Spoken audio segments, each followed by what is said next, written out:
Hello guys, Are here. Welcome back to the live stream. Today we do have an interesting one for you. I have one of my friends who's going to be sharing with us his experience as an African American who has worked in very many different countries over a number of years, for a very long time. So he's going to tell you guys what you need to know. What us don't tell you, he's going to tell it to you guys. So if you join the stream, make sure you do give it a thumbs up and also let me know where you're joining from as well. And I'm going to allow about 2 to 3 minutes for a few of you guys to get into here, and then we shall start the discussion immediately. Yes, so today we are going to have Mr. Truth. He's going to share with us his experience. He's going to tell you guys the tips that you need to know before you return to Africa, or even if you're just visiting Africa. If you want to come and work from here, because he has a lot of experience. So he's going to share with you guys that, yeah. Hi XP, thank you so much for joining the stream. How is Germany? How are you doing? Who else is in the live chat? When you join the stream, make sure you give it a thumbs up, and we will begin in after 3 minutes. We are going to start the discussion after 3 minutes. My guest is already here. I'm excited for this one because he's very experienced. So you guys are going to get the best tips that you all need to know.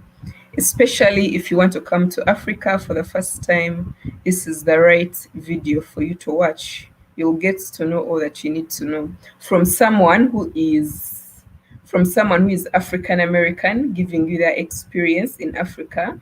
I believe it's way better than us telling you, because so hi Mr. Truth. Yes, of course you're already here.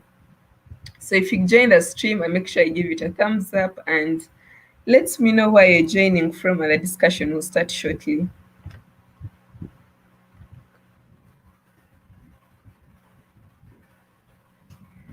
XP, how is Germany? How are you guys doing with COVID and the lockdown?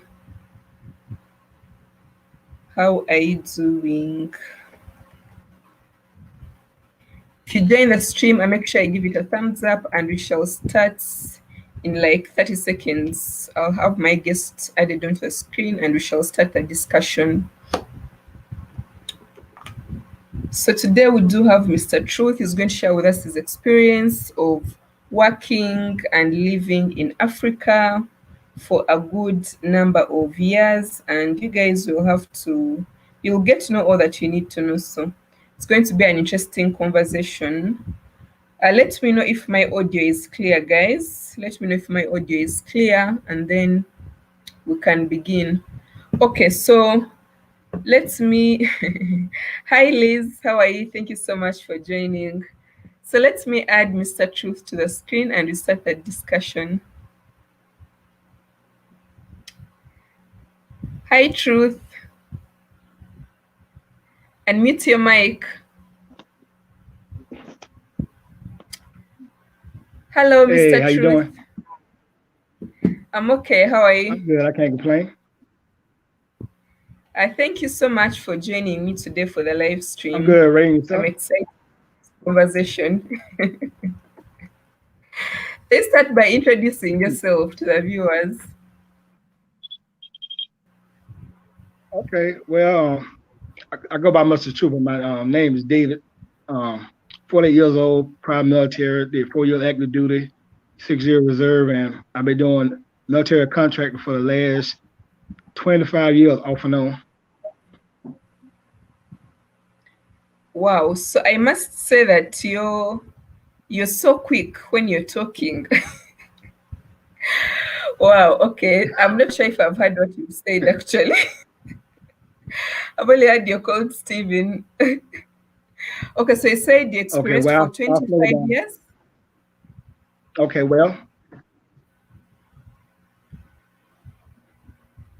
no, I was on active duty for 4 years, and I did military contracting for 25 years off and on. Oh, wow. That's a long time. Wow. And some of those 25 years you've been in Africa, right? Yes, about 7 out of the 25 years I was stationed in Africa. Wow, 7 out of 25. You're in different countries in Africa. yes.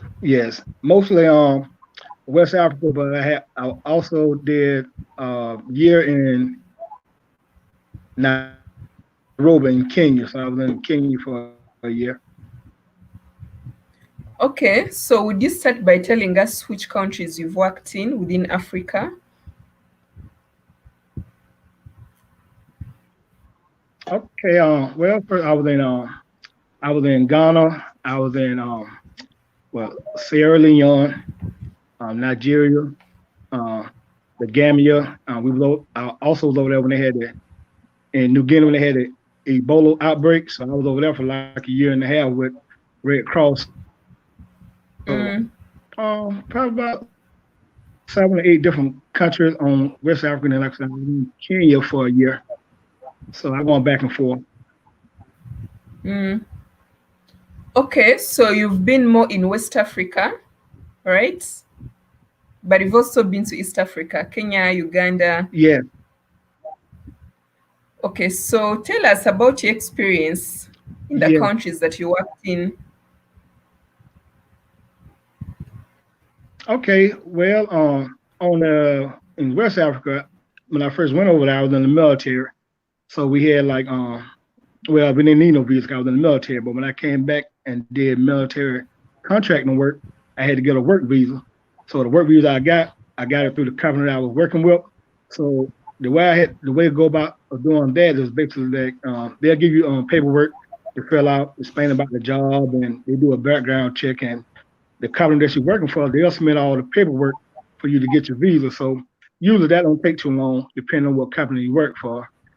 So the other times I went, when I went on my own and I had to get a tourist visa, I had to go to the embassy website, download a visa, fill out either you had to do a visa on arrival.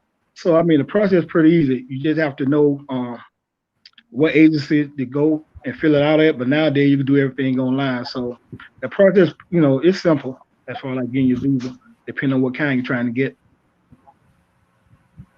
Okay, so if we are to tune our conversation to the current topic, because on my channel, I just like pretty much advise African Americans who are trying to come to Africa, especially the ones who want to resettle in Africa, or even if they want to visit for the first time in Africa. So let's start with the least test. If you want to visit for the first time, assume you want to go to West Africa because many people love Ghana, or if you want to go for, yeah, maybe in East, anywhere for the first time visitor, how should they prepare before they leave the US?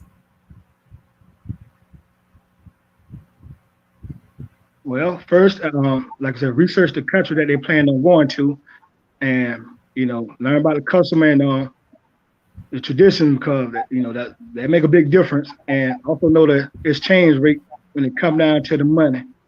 And really, if a person is able to try to have a contact on the ground, somebody who they could reach out to once they get there, and Mm, I can actually say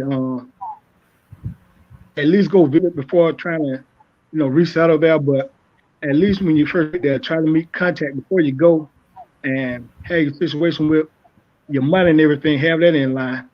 Because it's best to go there with you have like a little money, set aside for emergencies and just different situations of things that just might pop up on you.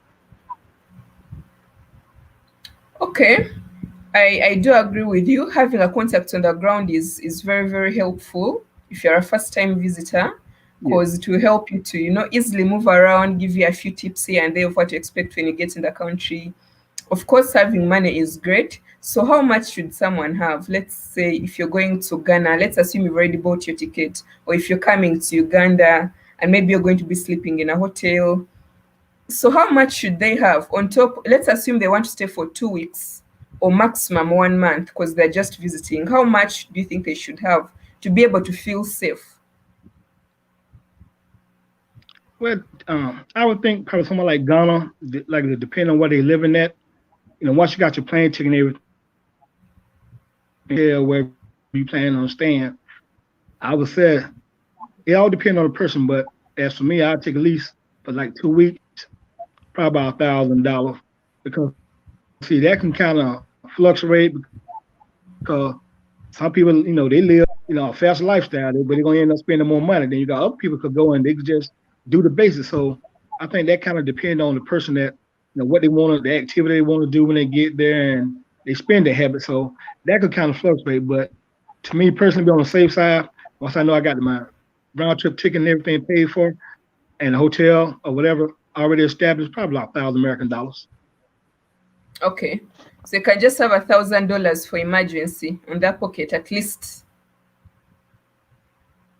Yes, Okay. but see, that's it, Ray. A lot of time people, a lot of time people think about taking that much cash. I wouldn't necessarily take that much cash with me, like $1,000 American, because it's ways that you could have money. You could get what traveler checks, and before I go, I also open up a Western Union online account, a monogram, and that way, just in case something happen, you can always send yourself money, no matter where you're at. You could be in Africa and you still can send yourself money So they should open for themselves a wherever Western location Union. That's what you're saying?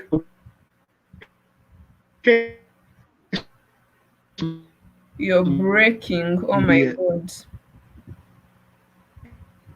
And the way you do that, you got to make sure you got a VPN on your laptop or your phone, because you don't want nobody to know that you're in Africa. I can't hear you, Mr. Truth. I want to know if you can hear me really well. Could you hear me well? Because you were stuck like for 2 minutes. I couldn't hear you. Were you hearing me well?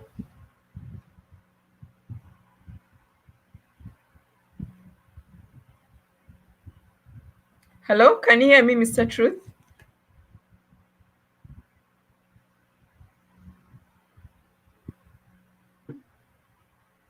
Okay, guys, let me know if you can hear me. Let me know if you can hear me, because Mr. Truth is stuck. Can you hear me? Guys, let me know if you can hear me, so that if it's his internet, then I can just ask him to fix it. Yeah, that's the best thing to do. But if guys, can you hear me, or is it just Mr. Truth, or is it okay? So let me just give Mr. Truth a moment. If you guys can hear me perfectly, I think maybe his network is not clear. Let's just wait for him in the meantime. But let me look at your comments. Someone had a question for me. Dalton was asking, let's see. Dalton is saying, I want to move to Tanzania this summer. I'm an American who speaks fluent Swahili. Okay, that's nice. And Spanish, how should I proceed to work in Tanzania? Okay, so if you've already watched my video that I did with Asad, because he's living in Tanzania and working there as a teacher as well, then I believe you got maybe a tip or two. But I see your other comment where he said he didn't respond to you. I would need to have like a private chat with you. So you send me an email. You go to my about page. There is my email address. You can just send me an email and we'll chat. Yeah. And then Mr. Truth has gone off, guys. I think he wants to first sort his internet and then he will come back. So yeah, I'll just wait for him. But I think the tips that he had given us is, one, make sure you travel with enough money. For example, if you're going to Ghana, that's the example he gave, after paying your ticket, booking your hotel, just have like an extra $1,000 just as to keep in your pocket, just in for emergency, or if you want to shop or something, just have $1,000. So don't come to Africa when you're broke. That's the point that I was trying to make.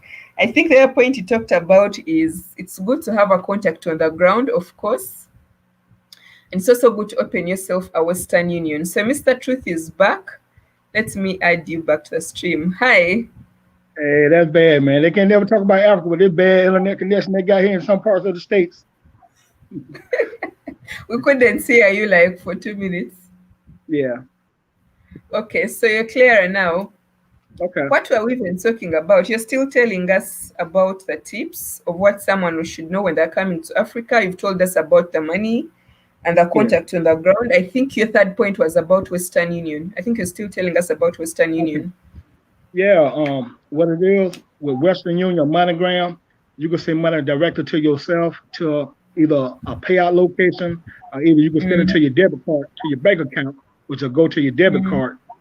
So it's just different ways that you can do stuff. A lot of times people think that they just have to take a lot of money with them, which I mean that's fine, but at the same time, depending on what country you're going to, they're gonna ask you why you got so much money. So I mm. think it's good to set up an account with Western Union or either MoneyGram and just send yourself money if you really need it. Yes, I agree with you because some of these methods like Cash App, PayPal, they don't work in most of these African countries. Okay, like Kenya has Exactly. PayPal, but Uganda, you can only use PayPal to send money. You can't withdraw money with PayPal. Of course, the Yeah. Cash App is not there. So we still have maybe World Remit is an option as well. So we still have like the traditional MoneyGram Western Union. So I know it's kind of Yeah. it's kind of boring, yeah. So someone has a question for you already. They're asking, do you recommend someone to open a bank? Maybe I think it means a bank account in an African country. Yes, if they're able to, I think that's a good idea to do that. But I guess, like I said, depending on what country that they're trying to open an account, because some countries is easier than other countries. So I guess it depends on what country that they're trying to open an account in. I have But two different. Go ahead. but in your opinion, if someone is visiting for 2 weeks, 3 weeks, is it necessary? Or Yeah, is it only necessary if someone is maybe wants to be here for the long term? I think for somebody planning on being there for a long term, like 6 months to a year, open up. But if you're only gonna be there for a couple of weeks or so, now I wouldn't open up an account. Okay, so if you did you ever try using your debit card in the Visa machines within Africa? Because I know Visa is universal and Yes. did it work? And it works, right? Yeah, I have no issue. And see, that's just up over here in the state rate. If you join like a credit union, and you can travel anywhere in the world, and depending what credit union you got, like I have Navy Federal and USAA, all my ATM charges are free, and you get a better rate because you get a rate from the bank. So you actually get a better rate when you actually use your debit card than trying to go to a money exchange. So yeah, I use my card everywhere I go to all the time. Okay, okay, great. So what other tips would you have to share with them? If they have their money right, they have their contacts on the ground. What should they expect, in terms of the people, the culture, what is likely to shock them, and the food as well. Talk about the foods. Share Well, with us your experience. Yeah. well, to be honest, like I said, before I had went to Africa, besides when I was in the military, when I was in Afghanistan, I was working with some guy that was from Ghana, and like I said, I already had the contact on the ground. So every country I went to, I made sure I already knew somebody that was in the country. So when I went there, they kind of looked out for us and everything. And I guess like being in the military and working for these different state departments, they teach you about what you call cultural preparation class, where you had to learn about the culture and the different regions and everything. And so it's good to at least try to know some tradition and custom in the region you're going to. And I guess, like I said, they really try to meet some good people who you can actually talk to and who will be your representative. Because a lot of times, especially on the African continent, when they see us, they don't necessarily know that we foreign unless the way we dress, and once we start talking, oh, okay, a foreigner. So a lot of time, I just like having somebody who local who could, negotiate the prices and things, and they could just tell you the do's and don'ts. So I think that's the bigger thing, actually having somebody local that you can actually talk to and show you around. But at the same time, don't waste that person's time. At least try to be courteous, get them a little piece of cash, little money, whatever. Sometimes people won't take it, but I think it's good to let people know you appreciate what they do for you. Okay. So do you ever experience someone trying to overcharge you because of your accents? Like in one country, they ever try to like charge you more money for something? Nah, you know what? Not really, because like I said, I've been traveling I'm 48. I've been traveling since I was 19 years old. Probably when I was younger, but at the same time, I always had some somebody local that was with me. So before somebody try to, you know, I ain't gonna say scam or try to give me a higher price, that person was like, no, that's not the price. But at the same time, I mean, long as they're not trying to rob me blind, I'll go ahead and give them a little extra. So it's nothing big, but not like on a regular basis somebody try to, take advantage of me. Like I said, I go to the next person. So if I feel somebody did that to me, hey, I give it to them to go to the next person. Don't worry about it. Okay. So among the countries that you've been to, how would you compare them? Which one was your favorite and why? If you Because you've been to many West African countries. No, Have you been to Uganda as well? no, not Uganda. I only been to Kenya Kenya. on Okay. yes. But So how would you compare them? Just overall, what was your best experience in which African country? but to be honest, I can't say I have a favorite because every country had their own little specific thing that I enjoy about the country. So I mean, and like I said, I grew up in the States, even though I grew up here, it considered the country, Alabama. So I actually like, the slower living, and I also like living, the fast lifestyle, like in Atlanta. So I appreciate every country I went to. I appreciate what that country had to offer. I enjoy being in South Africa. I like being in Gambia, Ghana. But the difference that I have noticed, Ray, ever since the year returned, that the prices in West Africa has gone up tremendously. I mean, just the cost of living now in West Africa, almost like living somewhere like in LA and New York City. So the cost of living has gone up. So I prefer to, places like South Africa and probably back on the East Africa from what I have seen.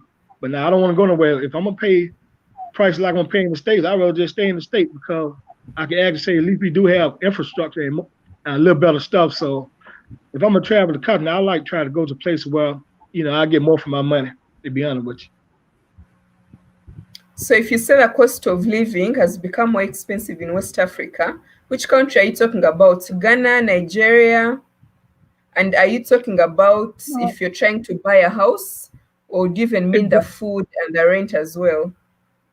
you know, I don't want nobody coming at you, Ray, by me saying it, but to be honest, it's Ghana because Ghana had a year return, and a lot of people don't realize what the year return. Yeah, I mean the year return is supposed to be for all African diaspora, but to be honest, from what I've seen, a lot of entertainers and a lot of rich diaspora were going to Ghana, so they started raising the price of everything. So the average diaspora, if they ain't got deep pockets, they gonna catch it over there trying to go to Ghana because, like I said, the price in Ghana going up like it is here in the States. So, I mean, everybody, yeah, the price have gone up because of year return, but Ghana just going up too much. I mean, it's just ridiculous how much the prices are in Ghana. Yes, so I think West Africa is very, very popular for the African Americans in general, and I think Ghana is the most popular country. I actually saw this news where Steve Wonder has relocated to Ghana for good. I think he retired and said, you know what, I'm going to go to Ghana. So that is huge already, and I believe even very, very many celebrities, they've all gone to West Africa. So Thank someone you. who is smart would rather come to East Africa, Kenya, Tanzania, Uganda, Rwanda. I believe they are not yet as, because if you give it like 2 years, 3 years, 5 years, it will be the same as well, to also start being like popular because everyone is just starting to come at the moment. But if you give it like a little bit more time, oh my God. And you Yeah, know what's so funny? I do agree with you. And that's something else. A lot of people that go on to Ghana, especially like the older people, a lot of people don't realize, especially a person older, like in their 50 and 60, a lot of them probably going over there on their retirement, or either they got some kind of residual income coming in. I mean, I think that's a good way to go if you got some kind of retirement residual income coming in. But for somebody young just to think they just gonna get up and go and especially go looking for a job or trying to start a small business, I mean, yeah, it probably could happen, but at the same time, you kind of putting yourself out there. It'll be different if you was actually making income you're gonna make here in the West in the States and go there because there are some companies that they stationed in on the continent, but and they still paying out the salary like they're from the states. But if you just trying to go to the continent and get a job and compete with the locals, nah, you're gonna catch it because, like I said, the pay from what I have seen and most of the majority of the country on the continent is not the same as over here in the states. So I hear you, and I do have a question. So if a young person is trying to relocate to Africa, let's assume they are just young, and maybe their organization doesn't have branches in Africa, or they don't have like an African country office, do you know like any places where they can, or any organizations where they can get, which deploy maybe expatriates in Africa or people in Africa, so that they can still make an American salary but maybe offer their services in Uganda or Rwanda or Ethiopia? What advice would you give them? Well, actually, it's a lot of companies that actually still they based on the continent, but they're still paying American salary or Western salaries. Company like what Halliburton, they're like a gas and oil company. And what it is, they'll hire you over here in the States, wherever location yet, and you'll still get like a base pay um, in comparison to what we make here in the States. So yeah, and then you got your own line bidding that you can do and also get paid the same way that you can in the West. But as far like company that I know on the ground, I know at least Halliburton and a company called Caliburn, and they military contract company. They all over Africa because I mean, and it's a pretty good company. They pay some good salaries. So yeah, I'll check into the companies that you know that probably based on the continent, but they still paying salary. And it's easy to look up. You could do a Google search. At least here in the States, you can. And that's something else I noticed, Ray. Depending on what country you be in, the search engine work differently. That's why a lot of time everywhere I go to, I always have a VPN because when you try to use a search engine in certain countries, when you try to pull up stuff, it won't let you pull it up. Just like some of these different companies I'm telling you about. You can pull it up when you're here in the state, but when you go to Africa on the continent, you're trying to pull these companies up, it won't let you do it. So, yeah, just check and research the companies that before you go and apply for them. Okay, that's another important tip. So you should have a VPN installed on your Yeah, computer before you leave the US. Or yes, wow, that's a new one. yeah. That's a new one. You know what happened if you Okay, don't have a. I'm sorry. Go ahead. okay. So let me ask. So we've talked about if someone is coming to visit for a short time. So if they're Uh-huh. coming to visit for a longer term, how should they prepare? Well, now I don't know how true this is, and you can kind of explain this to me, but from all the places that I had went to, I noticed that over there, especially you talk about getting like leasing a property and stuff. A lot of time over on the continent, you had to pay up front, at least 6 months to a year. Well, usually I noticed like a year, you had to pay a year up front, or even 2 years in some cases. Now, some places I've seen that you could pay for like 6 months, but over here in the state, we just pay monthly. It's not like we had to pay up front, but there's just something I noticed on the continent there. A lot of the places you had to pay up front for like 6 months to a year or even 2 years. But the price would be a little cheaper than here in the state, but a lot of the landlord like to have their money up front instead of paying monthly. So I would tell them check into that so they can know what to expect instead of going over there and think they're gonna be able to find a place and thinking they're gonna be able to pay month to month like they do here in the states. Okay, I don't know maybe which country, but in Uganda, if you're going to rent a house, if you're entering for the first time, they probably ask you for 3 months in advance or 4 months, maybe with an extra month of security deposit. After that, you can then maybe pay monthly, but it also varies from landlord to landlord. Some landlords will ask you to pay every 6 months, especially if it's a fancy place, a very nice apartment. But majority of them, they'll ask for 4 months for the start in Mm, advance, and then you can be able to pay monthly for the majority. Yeah. okay. And from my experience, how much were you paying for an apartment? Maybe where you stayed, or maybe I assume your job was helping you with that. But how much should Well, someone expect to pay for a decent apartment on a monthly basis? actually, when I was in Ghana, and that was in 2004, I think I was up for like 6 months, and I was paying, I think it was like $300 a month, and it was a nice area. It was a gated community, so it was a pretty nice area. But the last time when I went to Two hundred Nigeria, dollars. yeah, $200 per month, and Okay. it was a gated community, a nice area. And then when I went to Nigeria 2 years ago, actually I was paying like I was in Abuja, and I was paying like $300 per month, and it was furnished and it was nice. So 200 still, no, 300 USD. or 300? Okay. Yeah, but Okay, like you that's said, good.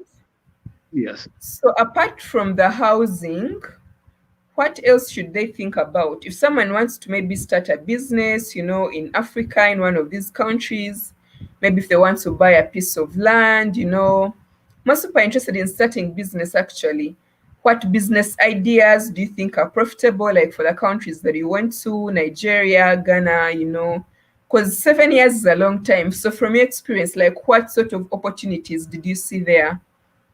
Well, but see, that's just it, Ray. They have a thing here in the state called the Angola Act. The thing been around for like I think about 18 years now. It was put in place to do trade between Yeah. the United States and the African continent, and you get like free tax. You don't have to pay tax on imports and export.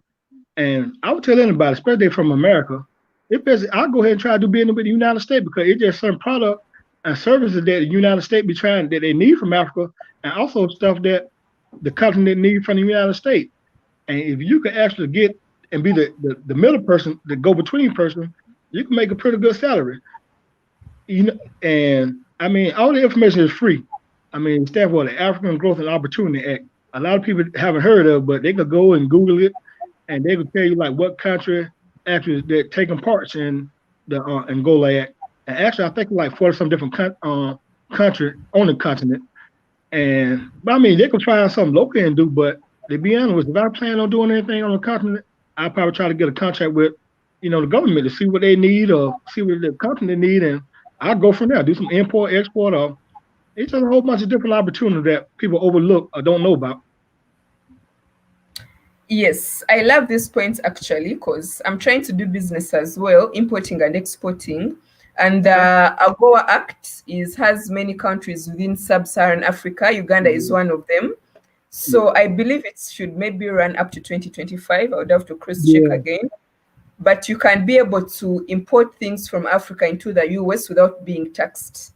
So this Yeah. is a very huge opportunity, just like you've said, many people don't know about it, but it's actually freely available. Yeah. And yeah, there is really a lot that you can get from Africa. I mean, tea, coffee, shea butter. Yeah, there is a lot, crafts actually, even clothes are included. So Yeah. I would have to get like a link, but I think if someone is interested in doing in business within Africa, I think this is something you guys should look into, the AGOA trade agreement. Yeah, it's a very important point. Okay, so meaning if you're advising people to do business, you'd advise them to do import export, right? Yes, one of them. Yes. They find someone to partner with, like a local person, and import things and just sell them in the US. Yes. And that's I just it. agree Like, with you. That's a perfect idea. Yeah, I agree with you. Okay. and And what else? now I'm gonna say that actually having a good partnership on the ground, I mean, it could work in both people's favor. It could work in the people in the diaspora favor, and it could work in the people on the continent favor.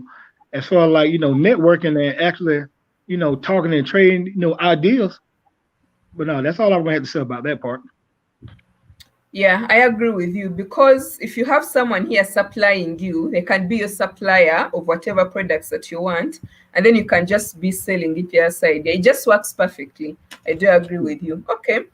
But there are people who are interested in coming here on the continent because they want to create an impact. They say we see very many opportunities here. Uh, some of us are blind, we don't see the opportunities. Yeah. But in your eyes, the Americans are like, oh my gosh, this country is so virgin. You see so many opportunities. So people want someone to come here, be here, establish a business, maybe go into maybe farming, agriculture for a country like Uganda, even most African countries, go into agriculture, go into like anything because the industry, other industries are not as competitive, as they are in the US, I do believe. So what tips Yeah. are you going to have for them? Well, as far like with the agricultural section, now a lot of people don't know here in the States, especially like in the South, we have what you call historical black colleges and universities. And like places like I grew up in a place called Tuskegee. So we have Tuskegee University, Alabama State, Alabama A&M. And these universities, they specialize like in agricultural, um, what else? Plant livestock, and they actually have like what we have like greenhouse program where they go out in the community and they show people how to start farming, like how to set up greenhouses, how to take care of your poultry, pork, and actually like in a lot of places like in Costa Rica and Puerto Rico. When I was in high school, like during the summertime, we'll go to like different places and show people how to set up these different what greenhouses and how to start pig farming, poultry farming, and they'll do that for free. But the thing about it is you have to get with I guess your local government and just let them know like, hey, we're interested in their program because the university here in the States, I mean, they'll pay for their kids, their students to go over there, train the locals how to do things. And I mean, that's a win-win for everybody. But I guess a lot of people don't know about the different programs they got. But the thing I noticed, a lot of the other countries here, like I said, in Puerto Rico and South America, they take advantage of these different programs. But I haven't seen too many people on the African continent, take advantage of it. Okay. So what you're trying to say is that some programs available for Americans that they can take advantage of to come to African continent. Yes, they can take advantage of it. 'Cause actually, when I was Okay. living in Jamaica, I know one of the a professor that was at the university where I grew up at, and I was just telling him about how they were doing agriculture back in Jamaica, like doing over there during rainy season, how they have a lot of their plants stuff get flooded out. And I was like, it'll be a good thing they could actually set up some greenhouses. And they went over there and set up some greenhouses, and I mean, with a greenhouse, you could just grow like year round. But of course, I grew up doing stuff like that, so I mean, there's a lot of good opportunity ideas out there, but I guess we don't really put our head together and just network. But yeah, but the most people who have contacted me or whom I've interacted with, they just like want to come on their own. They're maybe business people into entrepreneurship.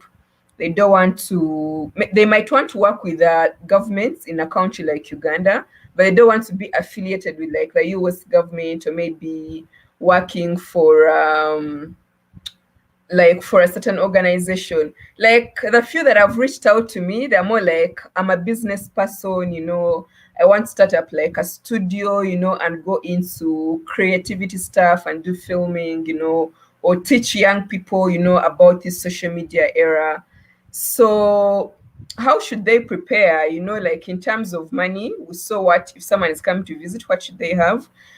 I already know you're against people who just come and maybe they're just trying to come here and forge life, and all that. So if someone is coming to make a huge investment, let's assume, let's, if we want to put like a figure to it, of how much they should have from just your own experience and your own point of view, how much should someone have to be able to make a decent investment? Because we already understand that our incomes are very small. A typical Ugandan salary is like $500 a month, which is very small. An American Yeah. would never live on that. If you set up a small business in Uganda, you're still going to make about $500 a month. If it's just like a normal small business, or 1,000 maybe in profit, but that's if the business is doing great. So if someone wants to do like a long-term investment and maybe expect some returns after something really huge, how much should they have? Let's put like a figure to it.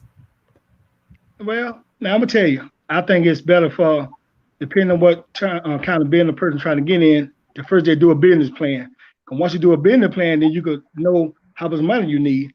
Because really, I guess people I'd have had business, which I had a couple of business, and they went under because of poor management. But when you have a business, you got to think about if you're gonna have inventory that you gotta have on standby, and you can't take money out the accounts and stuff. So, I mean, you got to be able to have your business going for at least 6 months to a year without even reaching into it. So, really, it depends on what kind of business that person got. But and the only way to really figure that out is actually do a business plan. It'll tell you, how much you're gonna have to spend every month, and how much inventory you're gonna need. And the only way to really figure that out, Ray, is do a business plan. And I think that's people's biggest problem by not doing a business plan. You could guess all day long in your head what you want to do, but if you don't have a business plan, it's gonna fail. Now unless you got a lot of money. And see, that's just one thing. If you got a lot of money, you can do what you want to. Because one thing about life, no matter where you at, you got a problem, you get throw money at it, and it's gonna solve them problem. But if you ain't got a lot of money, you're gonna have to do a business plan. So as far like coming up with a number, I can't really tell you a number because, like I said, you got money, you don't even need to know about numbers. But if you ain't got no money, you better do a business plan, and that's the only way you're gonna figure it out. Okay, I can just supplement your point. Yes, I do agree. It's great to have a business plan, but you can't do an African business plan when you're in the US. That would be very unrealistic. So I think the first thing someone should do is just like come and do like a little bit of a study, do your first visit, check out things, know what business you want to do your research, connect with a local person, ask them to check out certain things for you. Yeah, that's what I think actually. Yeah, but I know it's not easy, but it's doable. But definitely you have to like, yeah, it's always good first do like a first visit. Come here and research things for yourself. Know how the government works, know about the taxes, know if they want to import and export, what are the terms and the conditions, find someone to partner with, visit the supplier, let them see, what you're going to offer for them. Do they have the product? Can they send you a video or a picture? Things like that. I do agree with you. So, yeah, And you they know, should have a business plan, but and see, that's the big thing, Ray. That's what a lot of us don't take advantage of. You have the partnership. And so a lot of people don't understand what a lot of foreigners do. They don't let it be known, but a lot of foreigners, they they actually network with a lot of locals. I mean, they do it like they marry a lot of locals, and people don't know they've been a married local, got kids, and they go and start business. So a lot of stuff that you have to do as being a foreigner, they bypass that. So they come there and bring in the money, then they'll network with a local. So they get around a lot of stuff. I mean, I've seen that happen in so many different places that, they network with local and they're not gonna they're not gonna put themselves out there on Front Street. Well, they will put themselves on Front Street and feel like the business, but at the same time, when they go down to the local government office, they're gonna be a local name gonna be on the paperwork and feel like the go-to person. So that's one way to get into the door. Actually, like you said, networking with a local. yeah, but do you have to marry a local? Did I hear you say you have to marry a local person? Well, I don't think you have. Well, some cases, I mean, to be honest, I think that's the best way to marry a local. But I think you could partner. But I'm not sure how the business is on the continent, but I know if you could partnership with, local, well, a 50-50 venture, or either the local have the majority of the business. I think it could work that way. But to be honest, I'd rather marry a local. Get through all the red tape. So at least for me, that'd be You go that's all a the win-win way. for everybody. Okay, and that's very interesting because I think I know someone has done something like that. Yeah, yeah. So let me ask you now that's a very interesting question. So when you marry a local, are you marrying for love or you're marrying for the business? Like, what are you marrying for? Well, it could work both ways. I mean, you first can marry for the business, and it could turn in love. But you know what's Ray? If you really think about it, that's what our ancestors used to do. They married for power. I mean, probably in the beginning one love, but they married to connect the different tribes together. And I mean, ain't nothing wrong with that. I mean, you can marry. I mean, to be honest, here in the state, a lot of people don't marry for love. They marry for what they could benefit of the next person. So if I could benefit, if it's a win-win for everybody, I mean, that's good. I don't see nothing wrong with that. Wow. Marriage is business. Yeah, it is. You look at Oh man, I like this one. it. Okay. Uh Big K, let me look at some comments here. Big K, thank you for the super chat. Let me read your comments. So Big K says prices in Africa are often cheaper, but I tend to spend more in Africa. I shop more and party more in Africa. Yeah, that's very true. If you have $100, you can buy groceries for an entire, maybe almost 2 weeks or a month, just with $100. So I do agree with you. And let me see who else made a comment here. A sixth region saying, but marrying, nah, that's too much. But you're right, yeah, that's true. People marry for business. Yeah, that's very true. I agree with you, because if there is money, money will take care of most of the problems. Even when the Yeah, problems are there and people are seeing money, they might stick just because there is money. So you're right. It's all about the business. I do agree with you. yeah. Okay, interesting. So let me ask you, maybe you can just give us why do you think very many people are going to Ghana in particular? Is it because of the return year that Ghana did? Because I hear people complaining, like, Ghana doesn't, I don't know, like East African countries are not as open as the West African countries, maybe, something like that. My opinion, because Ghana, they put it out there for like the year return. At least here in the state, you haven't really seen no other country advertise the year return and like Ghana did. So yeah, Ghana put it out there. So I think that's one reason a lot of people going, because that's all they see here in the state is Ghana.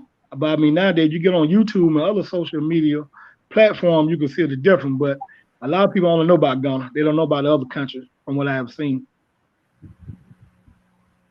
Okay, thank you. I've just seen your super chat, so thank you. I appreciate. Thanks a lot.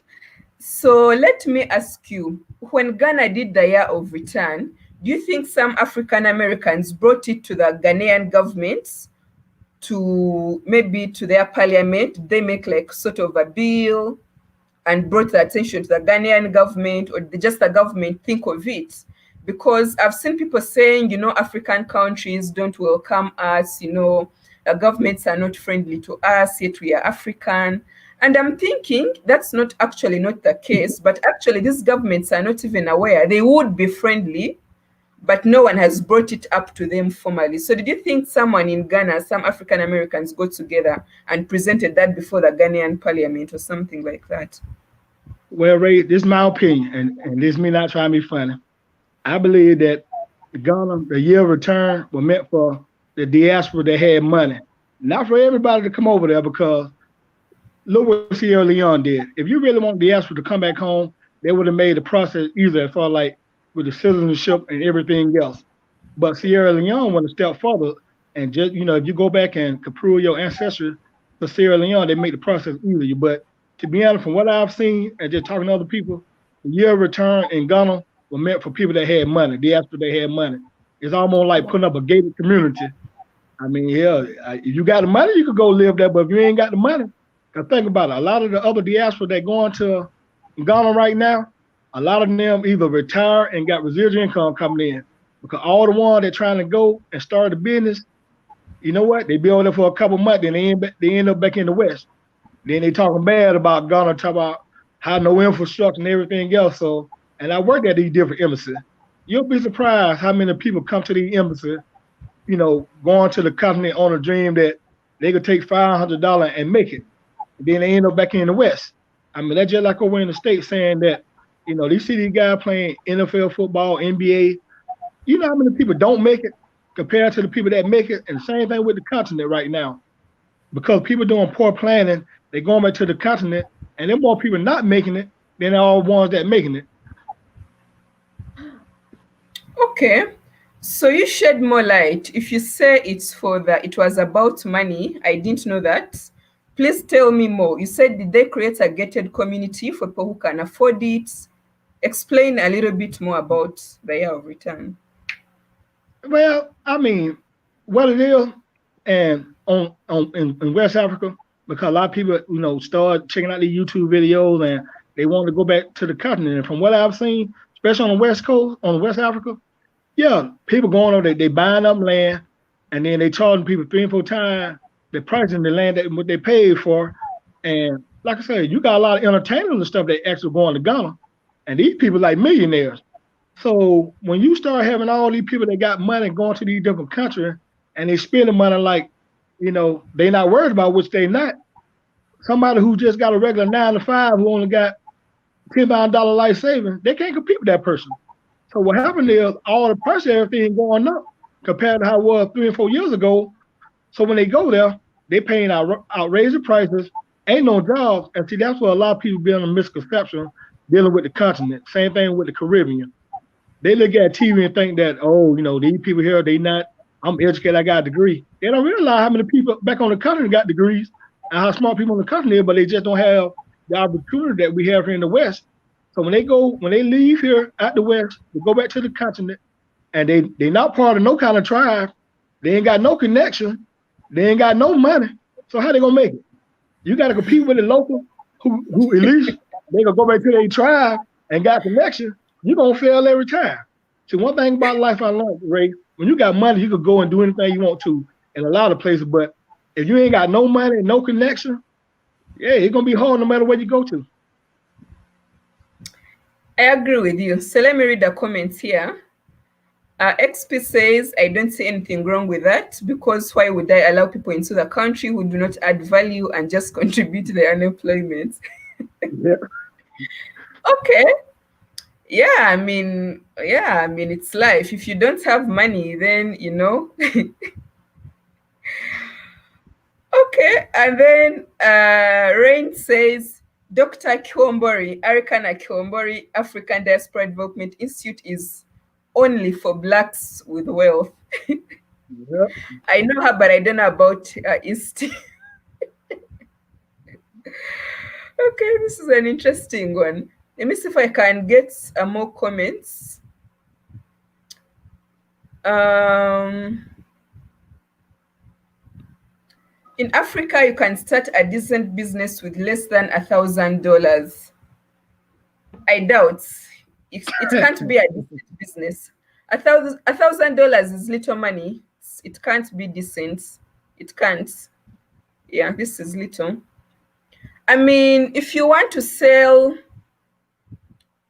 I'm not saying you can't start a business with $1,000. You can, but it will be a very small business. If you want to start a professional, organized, something that looks like a brand, that looks decent, you need more than $1,000. So, but you can still do business with $1,000, but it can't be decent. No. Africa is a construction site. Whatever you do in the West, bring it to Africa and you'll earn money. There are a lot of business ideas that anyone can start and make a decent profits. I don't think so, can take. Business is tricky. I mean, it's good to come and do your research. I think that's the most important thing. But also remember that, our incomes are low, the purchasing power is also low. So it depends what kind of business you're doing. If you go into real estate, that's like a sure deal. But of course, you have to invest in more money. But that's like a sure deal. I think if you go into import and export as well, I think that's also like kind of a good place to venture into, in my opinion.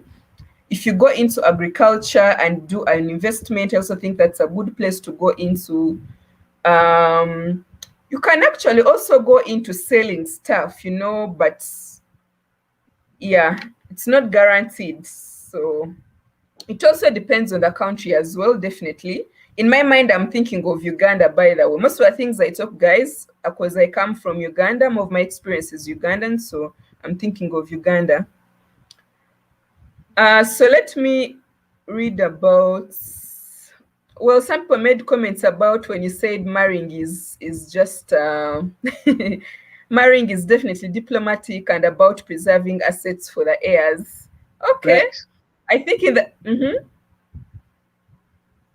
I think in the US, marrying is more about business, which is different from Uganda. So, Big K, thank you so much for the super chat and for supporting the channel. So Big K says, I applaud Ghana. The year of return was good marketing. I think Ghana made $1 billion. Black people should spend money with each other.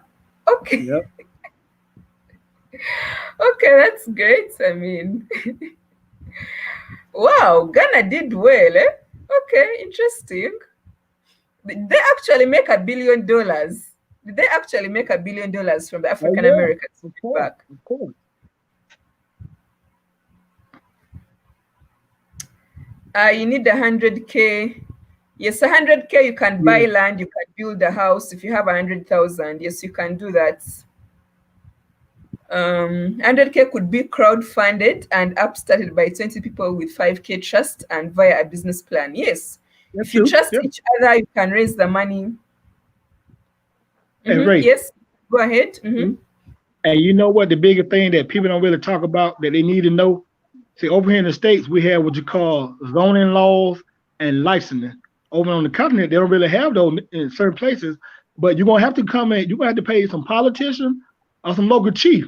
Especially you talk about doing a big project. You're not just gonna be able to just buy some land and like, well, I bought the land, that's it. No, you gotta pay some chiefs and you gonna have to pay some politicians. From what I've seen, and the thing about it, I probably shouldn't be saying this, but I work with United States government contract company. And when we went to a certain location, we had to take some briefcase out there. We escort the guy, take some briefcase, and had to present those to the local chiefs. And I mean, they're just business. So when I see people talk about they could start bidding with $1,000, I'm like, nah, that ain't gonna happen. And that's God on the truth. And as Speaker tell you, here in the military, when you go to these different countries, set up these bases and stuff, when people on these bases, it's just like you still in the United States. But once you go to leave the base and go out in the community, you just like anybody else. So they operate stuff different on the base than they do when people just go out there in the regular community. So people fail to understand that when you're in Rome, you gotta act like the Roman. When you're on the continent, you gotta act like the local African. And everybody over there, you gotta pay somebody. Yes, I agree with you. That's very true. So, for example, if you're going to buy land, like buying land in Uganda is very, very tricky because it's very lucrative. Everyone gets excited when you talk about buying land and buying a house. Everyone just gets like their antennas raised. So they'll try to scam you, they'll try to do this and that. So when you're doing your research, you need to talk to the locals. And when you're talking to the locals, you have to talk to the LC1 chairperson, who is like the local leader on the ground. So just like you've said, you guys used to go with briefcases. You can't Yeah, go empty-handed, to see this guy. That's not acceptable. I know you guys, that's not the way it's done in the US, but here it's like a culture. Even if they don't ask you, you'd feel guilty not to buy them water. Be like, buy water or a soda. They shouldn't even ask. So it's how it's done here. So I have someone who moved to Uganda recently, and they thought it's very funny, like bribing a traffic person on the road, like a traffic guy. But here, the way it's done, like in Uganda, I believe in some African countries, if the traffic guy gets you in wrong, if you don't want to find yourself at the police and your car to spend there a night, you might just have to give them $10, and go and sometimes not even you can even give them $3, an equivalent of $3, and life continues. So just like you've said, if you're in Africa, you have to act like the way things move. Where you are is where you are. It's just how it is. Yeah, but let me read some more comments here. You see if there is something interesting.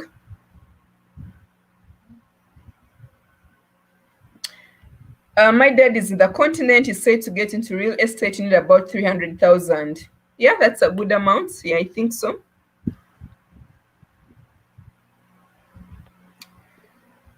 So Sixth Region says if someone had something viable to present, stimulus money could even be crowdfunded, but it would have to be a sure thing. That would have to be trust. Yes, I yeah. do agree with you. I do agree with you.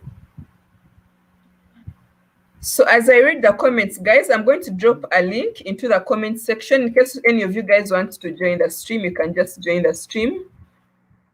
And then this one says, honestly, I want a local to teach the stock market to foreigners. What does it mean? You want a local to teach the stock market to foreigners? You mean like the local people teaching you guys? Explain for me. Or I want a local to teach the stock market to foreigners. Is he referring to the local stock market?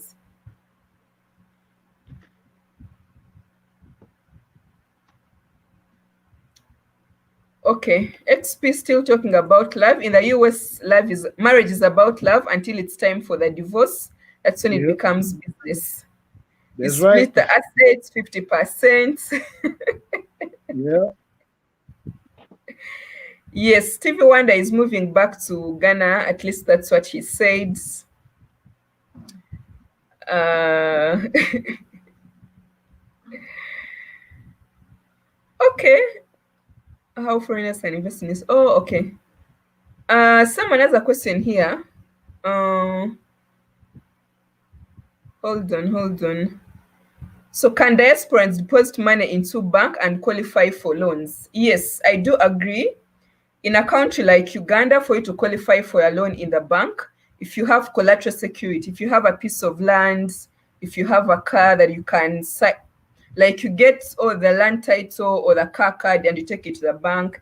If you have a business, of course you have to get like a witness to sign for you on the documents. So if you have things to show, of course you have to show that you have a registered company and you show them your physical premises where you're doing the business from, then you can definitely get a loan. Yes, I do believe. Okay, he meant how foreigners can invest in new stock markets. I don't know much about the stock market, so we can chat more maybe sixth region. Yeah. Okay, so Mr. Truth, what more would you have to add? There is nothing more than we can. Well, that's about it. But I heard you were saying something about how people complain about the bribe and stuff that go on the continent. To be honest, that bribe go on everywhere. But from what I've noticed, people don't talk about this, Ray. When they were talking about when taxi cab drivers and stuff talk about they had to pay the police officer had to bribe them, they don't be telling people that a lot of times they don't have insurance, they don't have a driver's license. So of course if you ain't got your paperwork, you're gonna have to bribe them. In the state, you're going to jail. The same thing with Jamaica. They always complain about, oh, we got to bribe the police officer, but at the same time, if they have an accident or something, they ain't got no car insurance and they ain't even got no driver's license. Because over there in Jamaica, where a lot of places, if you got the right connection, you can pay somebody. You don't even have to take a test. You just give somebody the money. They just give you a driver's license. So when somebody have an accident, they be like, and go check the paperwork. They ain't even got the paperwork to pay for the accident they caused. So people don't never talk about that part. They'll talk about how they have to pay the police off, but they don't tell about, oh, I ain't got no paperwork. I ain't got no driver's license. Okay. Yeah, I do agree with you. I mean, I think in Africa it's done more openly, I should say. It's kind of like a thing, it's normal. So maybe this person found it was abnormal. Okay. Yeah, so guys, I shall end the chat in like 10 minutes, unless you guys have any more questions, or if there is nothing else, then I'll read a few comments here and then we shall end the chat. $300 million got invested in Uganda by African Americans. Look it up. I'll definitely look it up. Yeah, but I do know actually that there are some African Americans who try to invest in Uganda. Yes, I think I saw that news bulletin some time back. Yeah. East African community has the best stability amongst one another. They have a head start compared to other regions. Yes, I do agree with you. Like Kenya, for example, with Uganda, Kenya is like our biggest importer, like coffee, tea. Even when you come to Uganda, we import like so many things from Kenya, and Tanzania as well. Even with Congo, yeah, East African community is doing so well. I do agree with you. So if you want to contact me, let me just show you my email. I think you couldn't locate my about page on YouTube, so let me just type it for you here.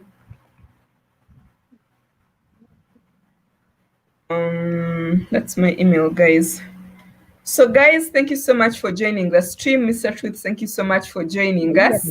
I hope this was helpful. I hope you guys got to learn a thing or two about working in Africa. The incomes are not as high, so it's best to earn a USA salary if you're coming to Africa. That's the best thing to do, right? Oh yeah. Yes, get a US salary, get a contact on the ground, get your Western Union, thing, and make sure you have your VPN set up.